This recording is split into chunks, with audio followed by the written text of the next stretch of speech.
al doctor Amin Cruz la gentileza que ha tenido de invitarme una vez más a este gran congreso de la prensa hispanoamericana. Lamento muchísimo no estar ahí con ustedes, como lo he hecho otros años, antes de la COVID. Y el doctor Amin sabe por qué. He tenido un pequeño problema de salud. Mi cardiólogo no me ha aconsejado o me ha aconsejado de no viajar en avión en particular durante un tiempo. He podido hacerlo más recientemente, pero ya el Congreso había empezado. Así que hemos convenido que pudiera intervenir mediante esta vía y por eso a la vez les pido disculpas y por otra parte es un gran placer para mí estar aquí con ustedes. Quisiera en 20 minutos, 25 minutos, no mucho más, reflexionar con ustedes sobre el nuevo sistema desinformativo. El nuevo sistema desinformativo. ¿Qué es lo que estamos viendo y que tenemos ante los ojos? Por ejemplo, dos noticias importantes, un tema que ha sido noticia, que es noticia diaria, que es la guerra de Ucrania.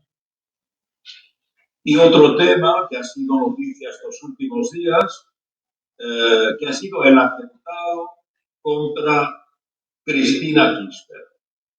Si tomamos, por ejemplo, estos dos temas, ¿qué podemos decir? Primero, sobre la guerra de Ucrania. Nos damos cuenta que sobre un acontecimiento tan importante como ese, probablemente el acontecimiento bélico más importante desde la Segunda Guerra Mundial, o por lo menos desde la Guerra de Corea, en los años 1950, 52, 53, este acontecimiento bélico lo estamos siguiendo desde el punto de vista informacional con enormes carencias.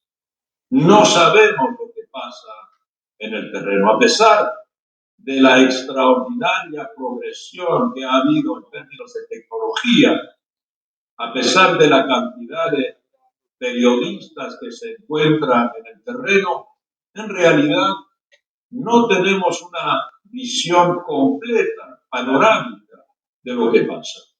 Esencialmente para nosotros, que estamos en Estados Unidos, o estamos en América Latina, o estamos en Europa Occidental, lo que tenemos sobre la guerra de Ucrania es la versión occidental, la versión estadounidense, la versión de la OTAN, la versión de la Unión Europea. No tenemos en absoluto, o casi en absoluto, la versión de Rusia, que es el adversario, evidentemente. No es que la versión de Rusia vaya a ser más exacta que la versión occidental, pero nosotros como ciudadanos quisiéramos tener las dos versiones para hacernos una idea. Pero este sistema informacional no lo permite. Y estamos en una situación en la que la propaganda, una vez más, como en todas las guerras, ha tomado el poder. Y evidentemente, por otra parte, es lo que aquí quisiera aportar, esta es la primera guerra de esta importancia que está más cubierta por las redes sociales que por los medios tradicionales en general, la televisión, la prensa escrita o la radio. Las redes son las que por primera vez en un conflicto de esta magnitud dan el tono. Y claro, hemos asistido también a medidas de censura que hasta ahora tampoco conocíamos. Por ejemplo, en Estados Unidos o en la Unión Europea y en muchos países, o simplemente en nuestras redes. Estamos consultando Facebook, si estamos consultando Twitter, si estamos consultando TikTok. Las propias redes no permiten a las versiones, a los medios, por ejemplo, que defienden una tesis favorable a Rusia, que puedan expresarse. Por ejemplo, Facebook, para hablar de Facebook, si todos tenemos una cuenta en Facebook, Facebook, como saben ustedes, no permite nunca o casi nunca, porque a veces se le escapa, que se mantengan discursos de odio, y hace bien, discursos racistas, discursos que amenazan de muerte a alguien, es normal. En cambio, Facebook ha permitido y permite, de hecho, que se tengan discursos de odio contra, por ejemplo, el presidente Putin, contra las fuerzas rusas. Sí, ahí sí lo admite. En cambio, si hay un discurso de odio hacia las tropas de la OTAN, no lo permite. Entonces, estamos viendo cómo sobre un tema tan importante como la guerra de Ucrania, y a pesar de que estamos en el siglo XXI, pues no disponemos de herramientas objetivas que nos permitan a un ciudadano, una ciudadana de hoy, tener una visión personal, completa del tema. Funciona la censura, funciona la propaganda, funciona la versión distorsionada sobre el tema y por consiguiente, aunque evidentemente pudiéramos pensar que sabemos cosas, pues en realidad nos falta 50%, nada menos que 50% de la información sobre un tema tan importante. Otro ejemplo, todo esto para ir muy rápido. Otro ejemplo, el atentado contra Cristina Kirchner. Obviamente ese atentado se ha filmado en directo, claro, es un atentado fallido, afortunadamente, milagrosamente. Todos nosotros, me imagino que todos los amigos y las amigas que están en la sala hemos visto las imágenes, el vídeo en el que Cristina Kirchner, que sale de un coche que viene hacia su apartamento y precisamente la cámara lo está filmando de frente y interviene en la imagen el puño y el revólver del asesino, del autor del atentado, que dispara pero falla el disparo. Esto se ha visto netamente hoy. Sabemos la identidad del autor, conocemos por lo menos a dos de sus cómplices, en particular la compañera del autor del atentado, que no parece que pueda haber dudas sobre esa tentativa de atentado. Y sin embargo, como todos ustedes saben, hoy día en las redes sociales se ha creado toda una galaxia de informaciones falsas para tratar de acreditar la idea de que ese atentado es un montaje, es un automontaje hecho por Cristina. Cristina misma es la que ha organizado ese atentado fallido, obviamente, para que haya un sentimiento de solidaridad con ella, un sentimiento compasional hacia ella, un sentimiento de solidaridad. Y en las redes hay miles de teorías complotistas tratando de desarrollar esta idea. Y finalmente estas ideas complotistas anegan, ¿verdad? Asfixian la información misma y hacen que cualquier persona un poco descuidada, que no ha seguido de cerca, pues recibe más información sobre el pretendido bulo, la pretendida manipulación, y no sobre la autenticidad del atentado. Entonces, estamos viendo que, aunque nosotros seamos, diríamos, testigos directos de un acontecimiento, pues hoy día las redes instilan la duda en nuestra mente. Y a partir de aquí quiero hacer dos pequeñas reflexiones sobre la realidad de la información de hoy. Primera realidad. Los hechos ya no importan. Los hechos ya no son demostrativos. Los hechos ya no tienen la importancia definitiva que podían tener, digamos, en la información tradicional ante el hecho, pues evidentemente se inclinan las opiniones, los debates, porque un hecho es algo concreto, es algo real y por consiguiente, digamos, se impone. Los hechos no, los hechos están en crisis. Los hechos no consiguen convencer.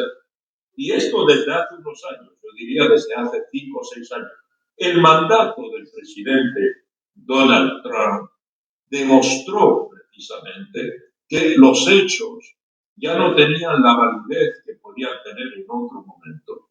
El presidente Trump en particular fue quien desarrolló mediante su propio sistema de comunicación a través de sus redes sociales. Recordemos que Trump tenía 153 millones de seguidores en sus diferentes cuentas, en Twitter, en Facebook, en particular en Twitter, porque era un gran aficionado a Twitter, como todos sabemos.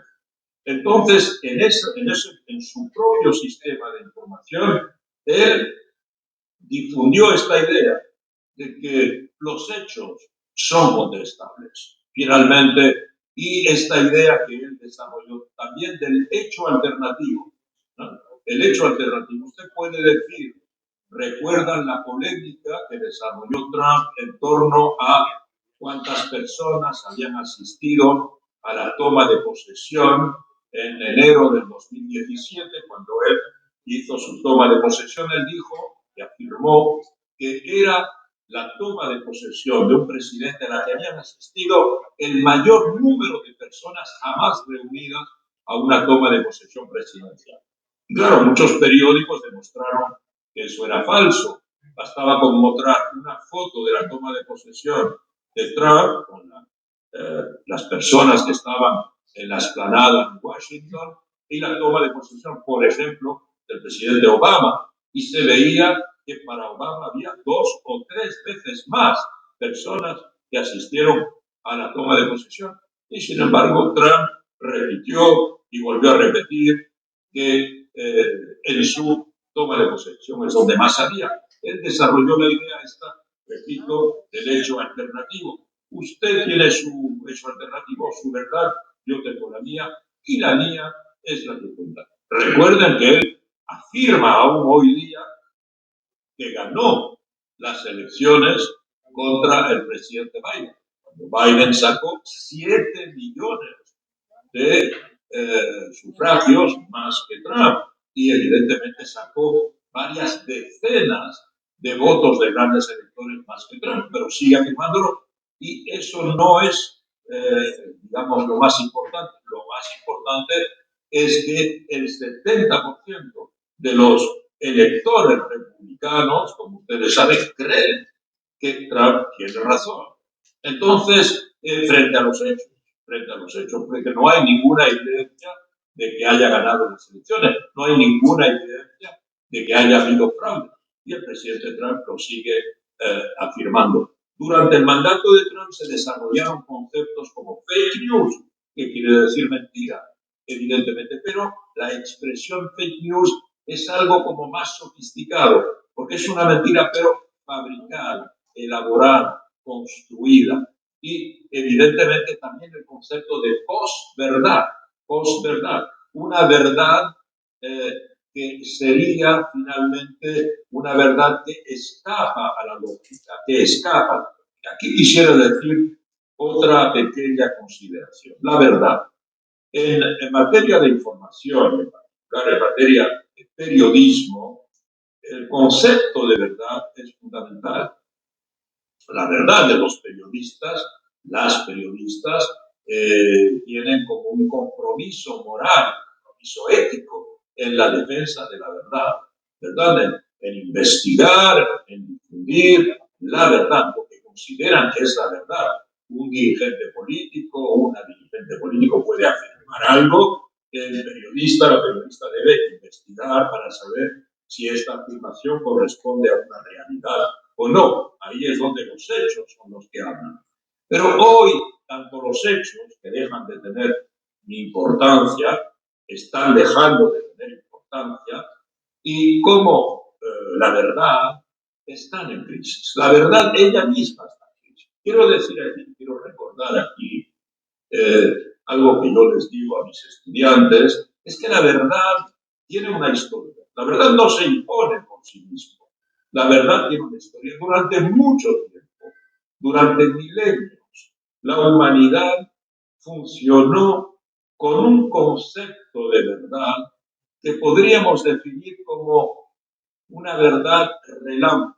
Así la llamaba un filósofo francés, Michel Foucault, filósofo del siglo XX, que decía durante siglos, durante milenios, se pensó, se decidió, vamos, se aceptaba la idea de que la verdad era una verdad relámpago. O sea, era una verdad que se manifestaba en un momento preciso, en un lugar preciso y para una persona precisa.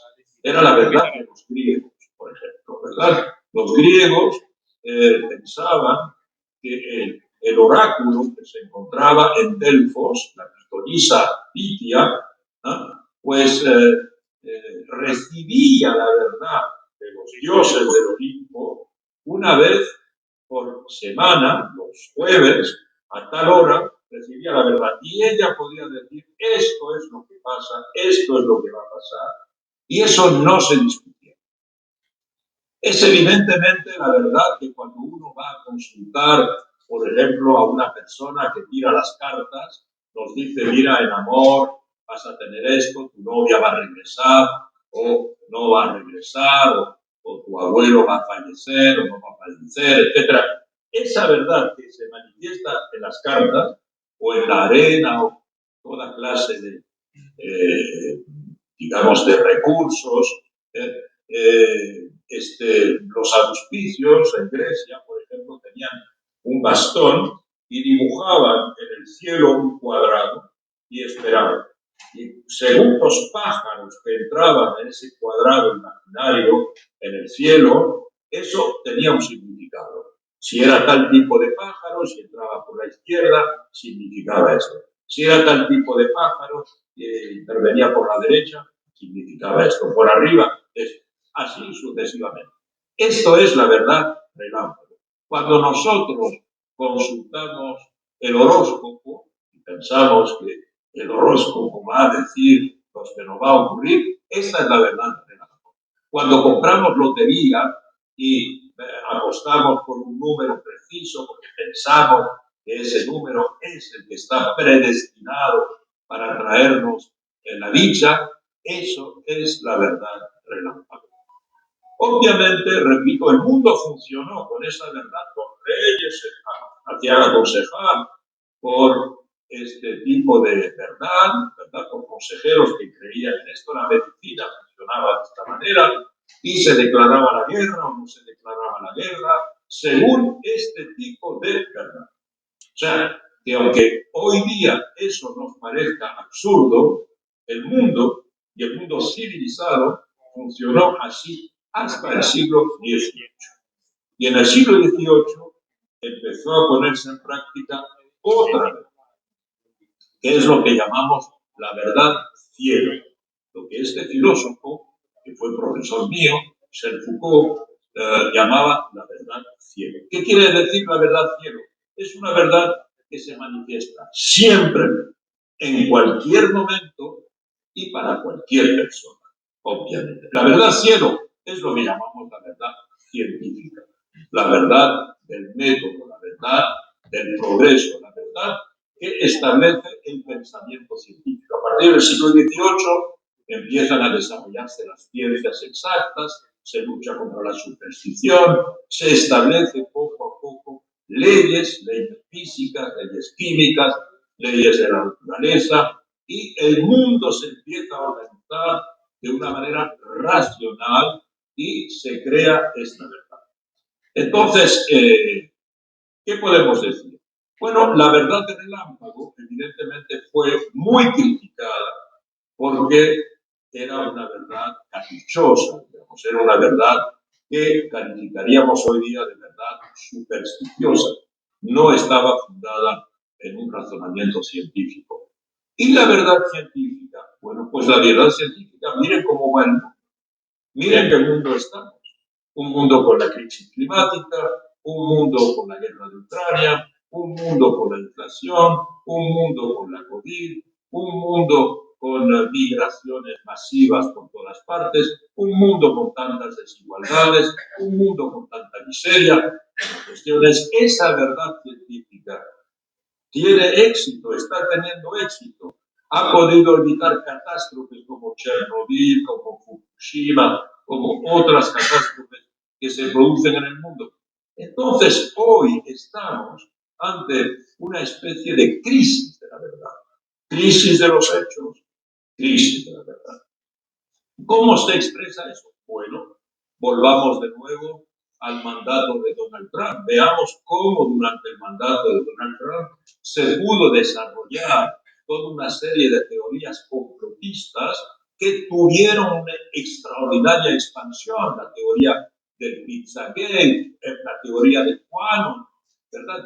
Todas estas teorías que ganaron a millones y millones de estadounidenses. Quanon también está representada en el extranjero y que está basada en la idea de que finalmente los demócratas americanos en realidad constituyen una camarilla, una secta pedófila, una secta que lo que busca es raptar a niños y niñas menores para sacrificarlas, para arrancarles el adrenocromo, que permite que los viejos líderes del Partido Demócrata puedan tener una juventud eterna. Toda esta elucubración, que si nos contasen que eso ocurrió en la Edad Media, lo creeríamos, es lo que circula por las redes, es lo que circula de tal manera por las redes, o la circulaba, porque la mayoría de las redes ahora censuran esa teoría o esas teorías, que son las que permitieron la organización de una manifestación insurreccional como el ataque al Capitolio. El ataque al Capitolio, decenas de miles de personas que se lanzaron a atacar el Capitolio para derrocar la democracia en Estados Unidos, estaban convencidos de dos cosas. Uno, que el presidente Trump había ganado las elecciones contra la verdad más evidente y más científica. Dos, que los demócratas constituían una secta, o constituyen una secta pedófila y antropófaga con respecto a los niños raptados a través del país. Estas ideas, ¿verdad?, demuestran que estamos ante una situación en la que algo muy grave está pasando, en particular con respecto a pilares fundamentales de la profesión periodística y de la información, como son la solidez de los hechos y la manifestación de la verdad. Se decía y se dijo durante mucho tiempo, prestándole la frase a un ministro de propaganda de Hitler, del Tercer Reich en Alemania, se decía que una mentira repetida 1000 veces se convertía en verdad, ¿verdad? Es un poco lo que Trump hace cuando dice he ganado las elecciones, lo repite de tal manera que para muchas personas eso es una verdad. Pero hoy no solo estamos ante la verificación de esa fórmula, sino también estamos ante la verificación de la fórmula contraria. Hoy, digamos, es muy preocupante porque estamos ante una fórmula que podríamos expresar de la manera siguiente. Una verdad, repetida 1000 veces, se convierte en mentira. Hoy la gente cree, mucha gente cree, que si repito una verdad, eso es sospechoso. Si digo que la Tierra es redonda, eso es sospechoso. ¿Por qué insiste tanto en decirme que la Tierra es redonda? Y si alguien me dice que la Tierra es plana, empiezo a creerlo. Porque la repetición de una verdad crea desconfianza. Por consiguiente, el presidente Obama, en un discurso reciente que hizo en una universidad de California, insistió en el hecho de que Internet, y en particular el hecho de que miles de millones de personas hoy estén nutridas por Internet en permanencia, consultando sus redes, consultando Google, consultando Wikipedia, consultando TikTok, participando en toda clase de actividades a través de las redes, hace que hoy día la saturación de la información que recibimos no nos permite procesar. Nuestro cerebro no está adaptado para procesar la cantidad de información que recibimos. Y no conseguimos distinguir, porque todos tienen la apariencia de la verdad, entre una mentira y una verdad. No conseguimos distinguir entre un meme, que puede ser divertido, que puede ser un chiste, y una demostración científica. Miren lo que pasó durante la COVID. Mucha gente dijo que no había que vacunarse, que la vacuna, pues en realidad lo que era que nos introducían un microprocesador y que ese microprocesador iba a permitir al poder real, al Deep State en Washington, de seguirnos, de poder controlarnos aún más, y mucha gente dejó de vacunarse por eso y claro está, falleció. No sabemos distinguir entre una verdad científica, la vacuna protege, y una teoría del complot. La vacuna nos inocula un sistema de control permanente y no estamos frente a una enfermedad, sino que estamos a un intento de manipulación creado por tal o cual grupo político. Todo esto está creando una situación en la que puede agravarse, porque estamos ante el desarrollo de la inteligencia artificial. Y la inteligencia artificial va a crear aún más confusión, manipulaciones, mentiras, discursos de odio, discursos racistas. Por eso nuestras sociedades se están dividiendo cada vez más y es cada vez más difícil encontrar un punto fijo. Aquí sí me dicen la verdad. Aquí sí los hechos tienen un valor. Pero eso cada vez es más difícil distinguirlo. Por consiguiente, lo que estamos constatando es un poco, bueno, de nuestra profesión, que nunca ha tenido una edad de oro, como lo he repetido muchas veces, se encuentra actualmente en quizá uno de los momentos más delicados, y es por eso que un congreso como este, el Congreso de la Prensa Hispanoamericana, es tan importante para que entre todos nosotros pues encontremos respuestas a estas nuevas dificultades que, digamos, el progreso mismo, la tecnología misma más contemporánea plantea a nuestros, digamos, deseos de informar con calidad a la ciudadanía. Recuerden que de la calidad de la información depende la calidad de la democracia. Muchas gracias.